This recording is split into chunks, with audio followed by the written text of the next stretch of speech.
Hey, it's Scott Murphy again. Just wanted to discuss a little bit about recovery and being cautious about overexercising.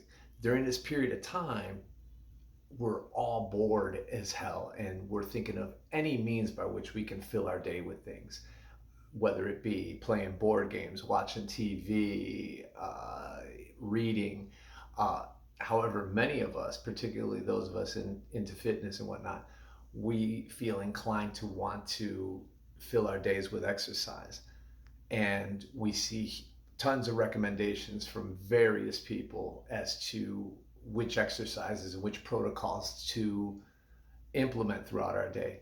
But one of the things I want to be cognizant of is your body's ability to recover from the exercise and who's disseminating the information. With all due respect, many of these people I follow myself. However, a lot of these posters, they have great genetics, and meaning their genetics allow for their bodies to heal really easily from exercise. They assimilate nutrients well. Their hormone levels are above average in terms of anabolic hormones such as testosterone and IGF-1, and their body's ability to convert nutrients into lean tissue. Um, and furthermore, you also have people that are chemically assisted. So one of the things to consider is like recommendations from people that are chemically assisted and or have really advantageous genetics. You have to take that into consideration. Oftentimes, what they're recommending isn't relevant to you.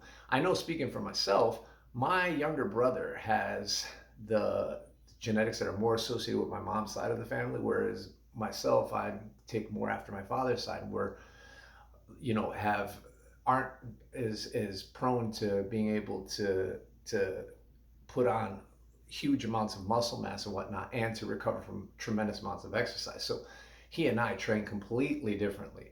So what he raves about as a great training program isn't going to necessarily be relevant to all of us. So that has to be taken into consideration. So when you're thinking, oh, I'm going to do the protocol that someone like Mike O'Hearn, for example, he's someone with tremendous genetics that responds very favorably to exercise. I'm going to implement his training protocol during this quarantine period. If you happen to have the genetics of a stamp collector, you are not going to recover from exercise uh, volumes and intensities that he can.